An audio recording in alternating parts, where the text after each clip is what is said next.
Bom dia, boa tarde, boa noite. Meu nome é Kalel e mais um dia estamos aqui para fazer a nossa leitura bíblica de capa a capa. Hoje estamos no nosso dia 84 de leitura e vamos fazer a leitura de 1 Samuel, do capítulo 1 ao capítulo 3. Fazendo uma breve introdução a respeito do livro de Samuel, 1 Samuel, o primeiro livro de Samuel registra a passagem do período de juízes para os dois reis. Essa mudança na vida nacional de Israel gira principalmente em torno de três homens, que é Samuel, Saul e Davi. Samuel foi o último dos juízes, Saul foi o primeiro rei de Israel e Davi o segundo.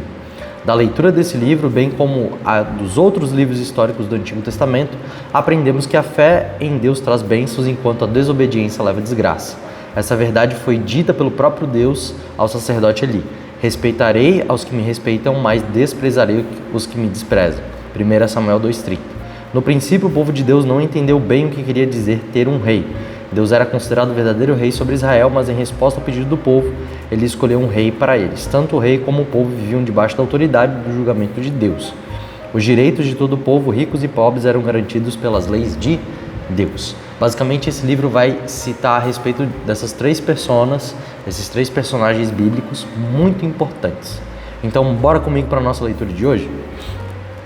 1 Samuel, capítulo 1. Os pais de Samuel. Havia um homem da tribo de Efraim chamado Eucana, que vivia na cidade de Ramá, na região montanhosa de Efraim. Ele era filho de Jeroão, neto de Eliú, bisneto de Tou e trineto de Zuf. Eucana tinha duas mulheres, Ana e Penina. Penina tinha filhos, porém Ana não tinha. Todos os anos Eucana saía da sua cidade e ia a Siló a fim de adorar e oferecer sacrifícios ao Senhor Todo-Poderoso. Hofni e Finéias, os filhos de Eli, eram sacerdotes do Senhor Deus em Siló. Cada vez que Eucana oferecia o seu sacrifício, ele dava uma parte para Penina e outra para todos os filhos e filhas. Mas para Ana, ele dava 2 vezes mais. Eucana a amava muito, embora o Senhor não permitisse que ela tivesse filhos. Penina, sua rival, provocava e humilhava Ana porque o Senhor não permitiu que ela tivesse filhos. Isso aconteceu ano após ano, sempre que iam ao santuário do Senhor. Penina irritava tanto Ana, que ela ficava só chorando e não comia nada. Um dia o seu marido Eucana lhe perguntou: Ana, por que você está chorando? Por que não come? Por que está sempre triste? Por acaso eu não sou melhor para você do que 10 filhos? E Ana pede a Deus um filho. Certa vez ela estava em Siló, tinha acabado de comer. Eli, o sacerdote, estava sentado na sua cadeira na porta da tenda sagrada. Aí Ana se levantou aflita e chorando muito. Orou a Deus o Senhor e este fez a promessa solene.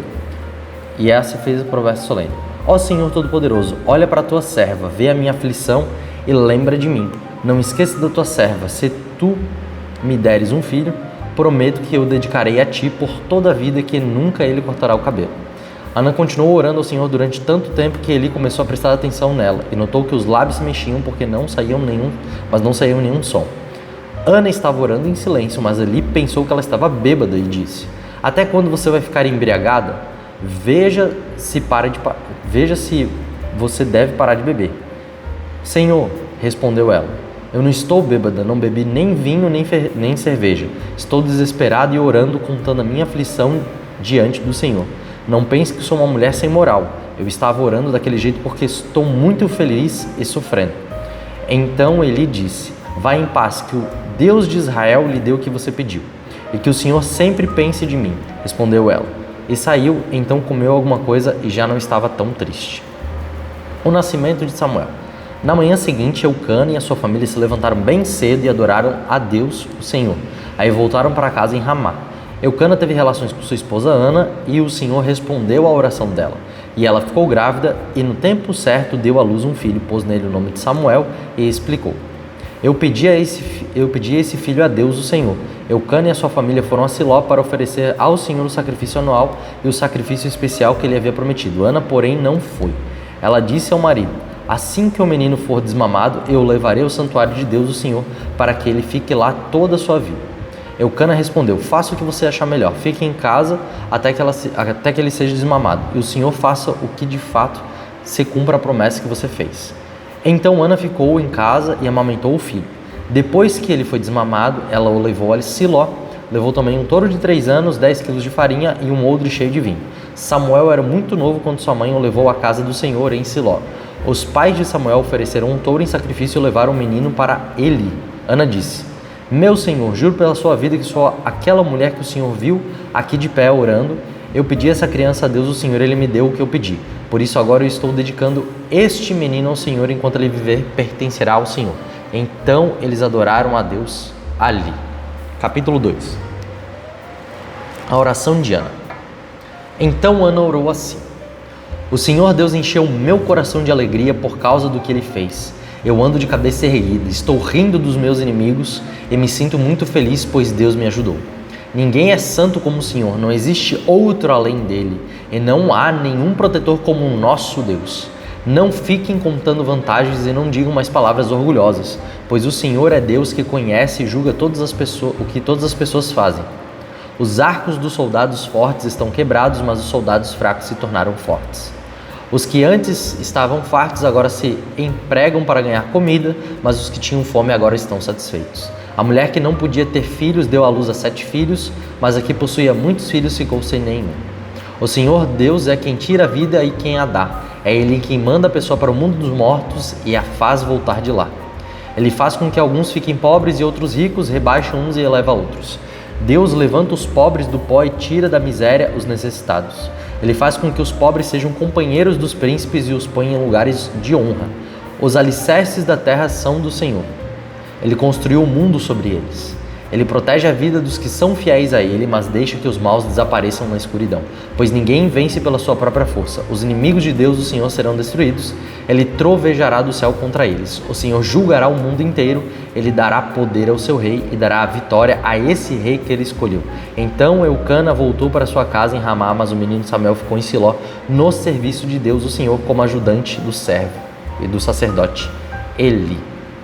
Uma coisa muito interessante aqui, que a maioria das vezes a gente não percebe, é que na verdade Ana, com esse cântico de adoração, ela acabou profetizando que Deus iria escolher um rei, porque até aquele momento não existia rei sobre Israel. Até aquele momento o próprio Senhor reinava através das suas leis e através dos seus sacerdotes.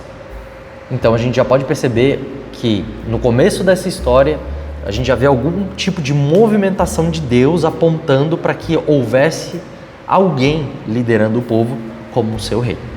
E no desenrolar da história a gente vai ver exatamente sobre isso. Os filhos de Eli. Os filhos do sacerdote Eli não prestavam e não se importavam com Deus, o Senhor. Eles não obedeciam os regulamentos a respeito daquilo que os sacerdotes tinham o direito de exigir ao povo. Quando um homem estava oferecendo seu sacrifício, o ajudante do sacerdote vinha com um garfo de 3 dentes e, enquanto a carne estava cozinhando, ele enfiava o garfo dentro da panela e tudo que o garfo tirava ficava sendo do sacerdote. Era costume fazer isso todas as vezes que um israelita ia a Siló para oferecer sacrifícios. Mas antes mesmo de a gordura ser tirada da carne e queimada, os filhos de Eli mandavam que o ajudante do sacerdote fosse e dissesse a quem estava oferecendo o sacrifício: me entregue um pedaço de carne para o sacerdote assar. Ele não vai aceitar de você carne cozida, mas só carne crua. E se o homem respondia: deixe que a gordura queime primeiro, depois você pode tirar o que quiser, o ajudante do sacerdote lhe dizia: não, entregue logo essa carne, senão eu tomarei a força. Assim os filhos de Eli tratavam com muito desprezo as ofertas trazidas a Deus, o Senhor. Para o Senhor o pecado desses moços era muito grave. Só pontuando aqui, era um pecado literal, descrito na lei em Deuteronômio, você comer carne não somente com sangue, mas você comer carne com gordura. Isso mesmo. Existia lá que ninguém poderia comer gordura nenhuma. Por isso que era um pecado tão grave, porque dentro da dieta de Israel não era passível de comer esse tipo de coisa. Então, além deles estarem ofendendo os ofertantes, eles também estão quebrando as próprias regras dentro da casa de Deus. Por isso que era tão abominável esse tipo de comportamento. Samuel em Siló, versículo 18. Samuel continuava no serviço de Deus, o Senhor, embora ainda fosse menino. Vestia um manto sacerdotal de linho. Ana, sua mãe, todos os anos fazia uma túnica para ele e a levava quando ia com seu marido oferecer o sacrifício anual. Então Eli abençoava Eucana e a sua mulher, dizendo: que o Senhor Deus dê a você e a Ana, sua mulher, outros filhos para tomarem um lugar do que foi dedicado a ele. Depois eles voltaram para casa. E o Senhor abençoou Ana e ela teve mais 3 filhos e 2 filhas, e o menino Samuel crescia no serviço de Deus, o Senhor. Eli e os seus filhos. Versículo 22. Eli já estava muito velho. Ele ouviu falar de tudo que os seus filhos faziam aos israelitas e também que eles estavam tendo relações com as mulheres que trabalhavam na entrada da tenda sagrada. Então Eli disse: por que é que vocês estão fazendo essas coisas? Todos me falam do mal que vocês estão fazendo e praticando. Parem com isso, meus filhos. Eu estou ouvindo o povo do Senhor Deus dizer coisas terríveis a respeito de vocês. Se uma pessoa peca contra outra, o Senhor pode defendê-la. Mas quem pode defender aquele que peca contra Deus? Mas eles não ouviram o seu pai, pois o Senhor havia resolvido matá-los. E o menino Samuel continuava crescendo, e tanto o Senhor como as pessoas gostavam cada vez mais dele. A profecia contra a família de Eli. Versículo 27. Então um profeta procurou Eli e lhe deu essa mensagem de Deus, o Senhor. Eu me revelei ao seu antepassado Arão, quando ele e sua família eram escravos no Egito. Você sabe que eu os escolhi entre todas as tribos de Israel para serem meus sacerdotes, servirem no altar, queimarem incenso e usarem o manto sacerdotal na minha presença. E dei a eles o direito de ficarem com uma parte dos sacrifícios queimados no altar. Por que é que vocês olham com tanta ganância para os sacrifícios e ofertas que eu ordenei que me fossem feitos? Eli, por que você honra seus filhos mais do que a mim, deixando que eles engordem, comendo a melhor parte de todos os sacrifícios que o meu povo oferece? Eu, o Senhor, o Deus de Israel, prometi no passado que a sua família e os seus descendentes me serviriam para sempre como sacerdotes. Mas agora eu digo que você não vai continuar, pois respeitarei os que me respeitam, mas desprezarei os que me desprezam. Olhe, está chegando o tempo em que eu matarei todos os moços da sua família e da família do seu pai, para que nenhum homem da sua família chegue a ficar velho. Você passará dificuldades e terá inveja de todas as coisas boas que eu vou dar ao povo de Israel. Mas ninguém da sua família chegará a ficar velho. Deixarei vivo apenas um de seus descendentes, que será meu sacerdote. Mas ele ficará cego e perderá toda a esperança. E todos os seus outros descendentes morrerão de morte violenta. Hofni e Finéias, os seus 2 filhos, morrerão no mesmo dia, e isso será uma prova para você do que eu disse é verdade. Escolherei para mim um sacerdote fiel, e ele fará tudo o que eu quero. Darei a ele descendentes que sempre estarão a serviço do rei que eu escolher. E todos os outros descendentes de você que, por acaso, ficarem com vida, terão de curvar-se diante do rei para pedir dinheiro e comida e implorarão para ajudar os sacerdotes a fim de terem alguma coisa para comer. Capítulo 3. Deus aparece a Samuel. Samuel ainda era menino e ajudava Eli na adoração a Deus, o Senhor. Naqueles dias poucas mensagens vinham do Senhor e as visões também eram muito raras. Certa noite Eli, já quase cego, estava dormindo no seu quarto. Samuel dormia na tenda sagrada onde ficava a Arca da Aliança e a lâmpada de Deus ainda estava acesa. Então o Senhor Deus chamou: Samuel, Samuel. Estou aqui, respondeu ele. Então correu para onde Eli estava e disse: O Senhor me chamou? Estou aqui. Mas Eli respondeu: Não chamei você. Volte para a cama. E Samuel voltou. Então o Senhor Deus tornou a chamar Samuel. O menino se levantou e foi aonde estava Eli e disse: O Senhor me chamou? Eu estou aqui. Mas Eli tornou a responder: Eu não chamei você. Filho, volte para a cama. Samuel não conhecia o Senhor, pois o Senhor ainda não havia falado com ele.